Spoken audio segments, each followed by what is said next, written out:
Good evening, welcome to Close Up. The National Federation Party is Fiji's oldest political party, having served the country for over 50 years. However, the party has struggled to gain traction with the voters over the last 3 elections, struggling to even win a seat in the 1999, 2001 and 2006 elections. But has it reinvented itself enough, and will it make a difference in the upcoming elections? I'm pleased tonight to have with me this evening the President of the National Federation Party, Tupou Draunidalo. Welcome to Close Up. Thank you, Stanley. Now, the last time I interviewed you in Close Up, it was after the 2006 coup. That's correct. You were in your capacity then as the President of the Fiji Law Society. Vice President. Vice President. We made the newspaper headlines then. Yes. Got some criticism for that interview. But here we are now. What made you enter politics and join the National Federation Party? And what many saw as a surprise, become party president in a very short time? Well, I've been a member supporter of the party for a while.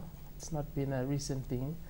And as I've said before, the party has been in and out of my home in the last 20, 30 years. They are no stranger to me, and I'm no stranger to them. And I think the transition to politics is a natural one. If you're speaking out on issues of concern to the public, topical issues, and you're passionate about it, and you want to serve, naturally, if the call comes, you'll say yes, and that's what I did. Yes, and this is not your first foray into the elections. No. You stood in the 2001 elections under the Fijian Association ban, and you did not do so well. Yeah. If I some of the figures here, you only won a few hundred votes out of the 11,000 that was cast. What have you learned from that experience, and how do you intend to change that this time around? Well, the biggest lesson, I suppose, is not to go into it blindly. You have to have your eyes wide open as to why you're doing it. At the time, I think, we were coming out of the coup of 2000, and no one in our party expected elections, especially after the Chandrika Prasad decision.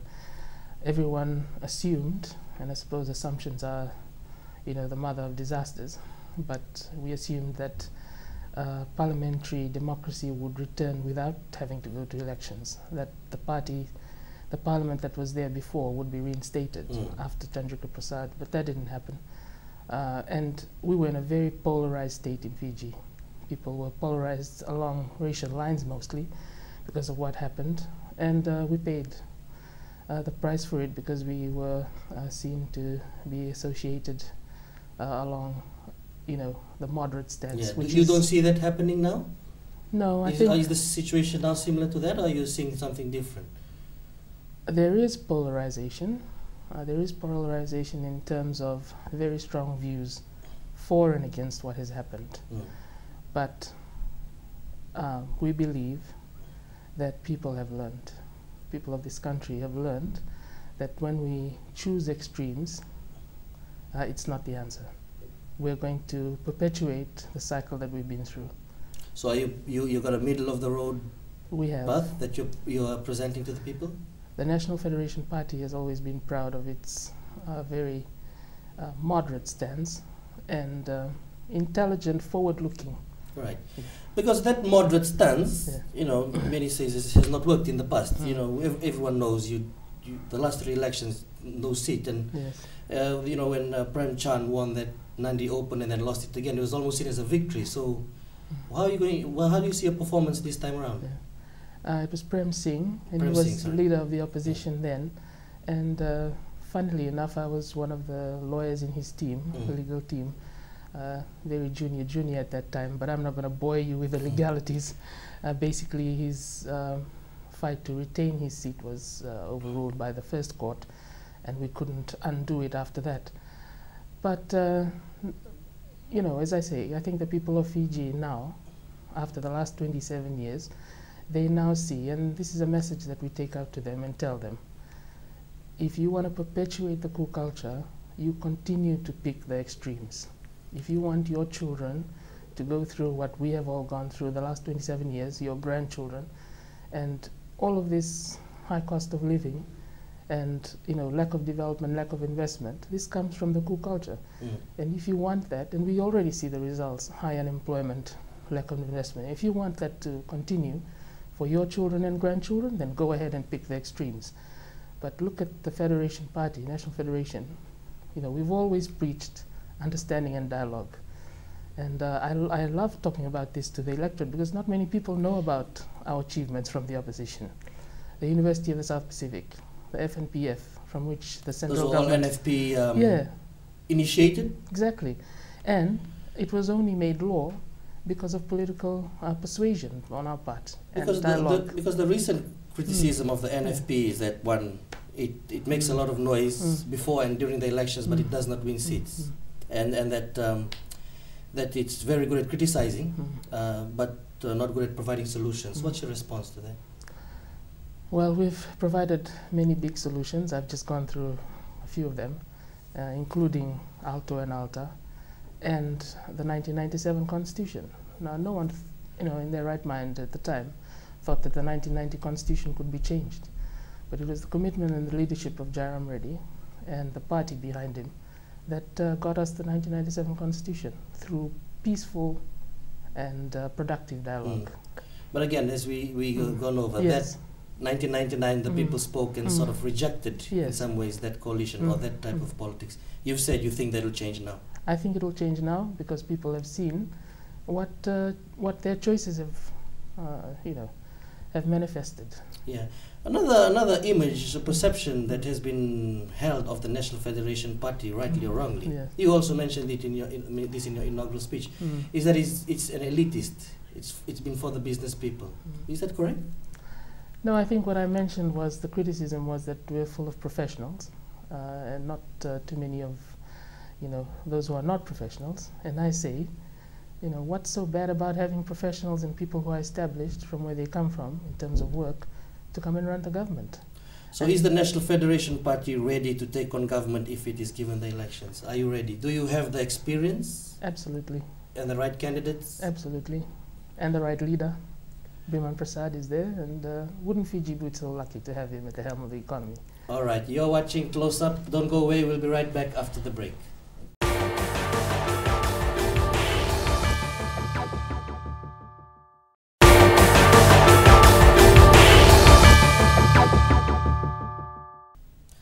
Welcome back. You're watching Close Up. We're with the President of the National Federation Party, Tupou Draunidalo. Now, before we went to the break, you mentioned that how lucky you are to have Dr. Biman Prasad as the party leader. Has he been making any impact? What impact has he made? The feedback has been great. And I see it when he speaks to the public. They respect the fact that he is someone who's just so qualified in his field, someone who's, who doesn't have to be there, but is there and asking them for their vote to serve them. And I think that has registered a lot. Because the recent polls that have come out, both the Fiji Times and the Fiji Sun, don't show that. They show that he is polling at just 3%, way below Rote Mumu and Vorengebaini Marama. So it does not look from the polls that he's making any impact. It looks like you've probably made the wrong choice. I'll mimic what an opponent said, I think, on this very program. We're not going to pay attention to the polls. We'll go by what we're getting on the ground. And it's been very positive under his leadership, and the whole team is just a great team, Stanley. I mean, if only that could reflect the real Fiji. I mean, we get on so well. It's multicultural, men and women of great standing from wherever they come from, and just getting on very well. When we do meet up for social gathering to debrief, that's how we want to see Fiji. All right, I'll touch a bit more, on Dr. Prasad, because he's seen as someone who will make a difference. But there's been criticism of him as well. Is that he makes great speeches, makes great statements. He's been an academic, but the criticism is that he has spent too much of his life in academia. He hasn't He has not really much experience in running anything. What do you say to those critics that say that Dr. Biman Prasad is all talk, no action? Well, he's already stood in general elections, so politics is not new to him. He's been with the National Federation Party for a very long time. And before he came to politics to lead, he was, I believe, dean also at the University of the South Pacific. And he ran a budget, quite a large budget. He ran that very well. And, he had staff under him and all of that. And that's much, much, much more experience than any or most of the prime ministers have gone ahead. So I think and the candidates that are about to run in these elections? He's well ahead of them. So I don't see how that can be a criticism of our leader. All right. Now we'll go into the issue of the coalition, because you have not decided to go into any coalition. Why have you not? Why has the NFP not joined this coalition with, say, the FLP and SODALPA? Because you were all united initially under the United Front for Democratic Fiji. That UFDF was a broad coalition of parties to fight for the return of parliamentary democracy, i.e. get to general elections. We feel that purpose has been achieved, and that's where that rests while we all fight the elections. Right. So why hasn't it continued? Well, the National Federation Party has made a conscious decision to fight this on its own. You think maybe that the Fiji Labour Party and SODALPA carry too much baggage? We have decided to fight the elections on our own. All right. So, because many I think, and Mahendra Chaudhry was here last week, and he says, going to the coalition is the best opportunity to unseat this government. You don't carry that thought? You don't carry that view as well? Our view is, the reason why we want to fight it on our own is we believe the National Federation Party and what it stands for is really the solution, long-term, to Fiji's ailments and ills. And that's really the coup culture, because we distinguish ourselves as not having participated in any coup or post-coup administration. And I've heard the criticism, but there was that participation in 1999 with the SVT. My reply to that is, well, wait a minute, the people of Fiji elected them. So we're telling the people of Fiji, don't elect a coup maker. But if you elect a coup maker, what do you expect other parliamentarians to do? And if Bainimarama gets elected, you'll respect the decision? We in the National Federation always respect the decision of the people. We never go and plan a coup if things don't go our way. What the people decide, we'll abide by it. But when you mentioned about thinking of the path that you've chosen, I did read your manifesto and I saw this quote from A.D. Patel, who was one of the party founders, and it was quite interesting, and I thought, why don't turn this back to the NFP? But he says, it's easy to be a ranting politician, but it is difficult to be a statesman in government to steer the ship clear of all the rocks. Now here was the opportunity for the NFP to join hands with SODALPA and Labour, but you've chosen to go at it alone. We are looking long-term, Stanley, and our record on political dialogue is unmatched in this country. It's through political dialogue that our achievements would have stood the test of time. I don't know if the other political parties can boast of achievements that have stood so long. Our achievement speaks for itself. But you have not been in government. And we've done it from the opposition, and this is what we tell people. Imagine what we can do for you in government. All right, because in your manifesto you ask the voters to ask themselves this question. Which party can be trusted to provide a transparent and accountable government? That's correct. So what's the answer? NFP. Because? Well, how can you say that when you don't even have a track record of being in government?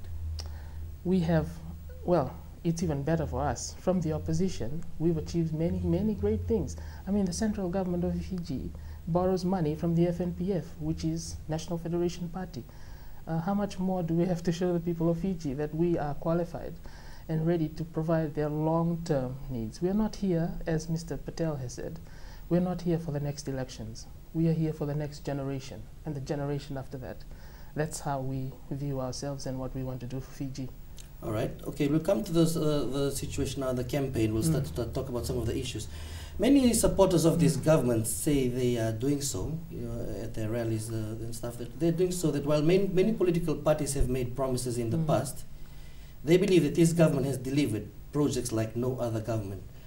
Now, how are you going around changing that perception when many people are believing this? Yeah. Well, we've been telling people on the hustings, tell us exactly what progress you're talking about. Is it the roads that you've seen in the last 12 to 24 months? Or is it the free school and bus fare? And then we explain to them, free schooling is not free schooling. It's free tuition, which was started by other administrations, and this administration has completed it. And apart from tuition, textbooks, uniforms, sandals, the children's lunch, all of that has gone up.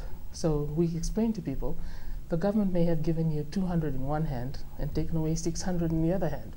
So I think twice if you were to be... So you're planning to provide everything, all those things, the textbooks, the uniforms, the lunchbox?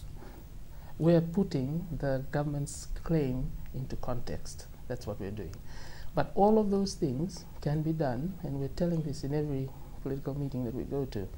We can only get these great things like that happens in Mauritius by political stability. Political stability will only come about if we have political goodwill and understanding and dialogue. And only one party, our party, can boast of that. All right, we are with the President of the National Federation Party, Tupou Draunidalo. Close Up will be back after the break. Don't go away.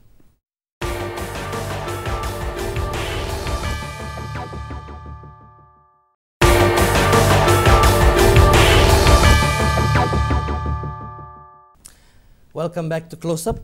Now we're with Tupou Draunidalo. What are the key issues you think will decide this election that's high up on the minds of the voters? There are sectors. They're the big ticket items, the big picture, if you will. And the biggest one is, we've found, has resonated with the electorate, talking about the coup culture and how it can never bring about political stability. Without political stability, we cannot have investment. No investment, high unemployment will continue, cost of living will rise. Will never go away. And that and the indigenous rights issues, that has come back very loud and clear from the villages that we've visited. They're upset about things that have happened within Fijian administration and the GCC and land issues. And then we have the day-to-day cost of living. That's right. Those are the three big bread and butter issues. Those, yeah. Now let's talk about that GCC, you know, the NFP's position about the GCC and the Fijian administration. Now, as I understand, within 3 months of being in government, you will convene a meeting of traditional chiefs. We will invite all of the chiefs, the heads of yabusas and landowning units that should be at that meeting, and then they will discuss. Of course, the Ministry of Fijian Affairs will. What exactly will they discuss there? All the issues pertaining to Fijian administration and the GCC, whether it should return and in what form. Right. We want to leave it, we don't want to say we'll return it in its form that it was there then.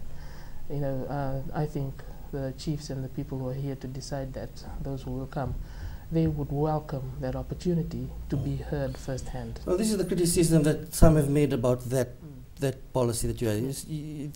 They've accused the GCC of being an undemocratic body, creating further inequality amongst the Fijian people. So isn't this policy perpetuating that inequality? So why don't you get the views of all the i-taukei so that everyone's voices are heard? Why only a select group? Thank you, Stan. Yeah, I really appreciate that question.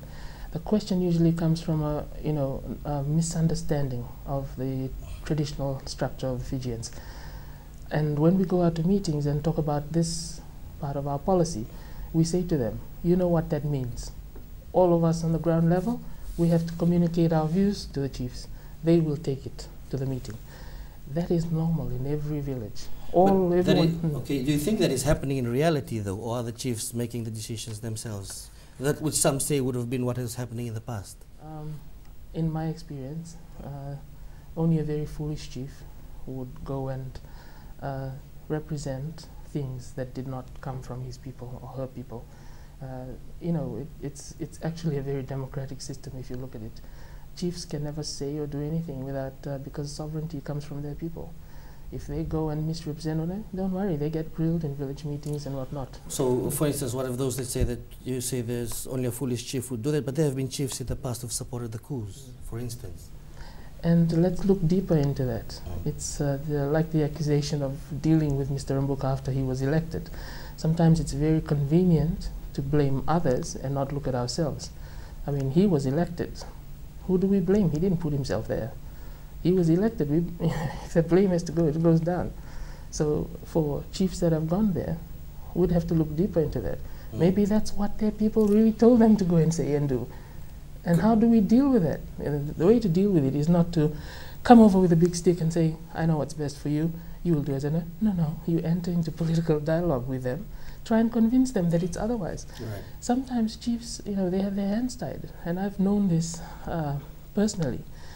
in my own family with, my grandfather, sometimes they're so moderate because they've been exposed and educated in the Western world, but then their people say something else. So he's gone there and he has to represent what they say. There's traditional links, but say for instance these traditional high chiefs and the heads of Yavusa, they say that the majority of the least money should be paid to them as it was in the past and not shared equally amongst the people as it is now.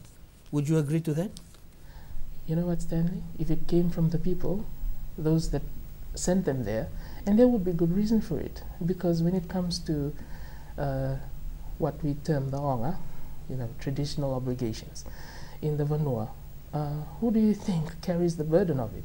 It's the chief. The chief is the one that has to use all of the resources at his or her disposal to ensure that this onga and traditional obligation is carried forth.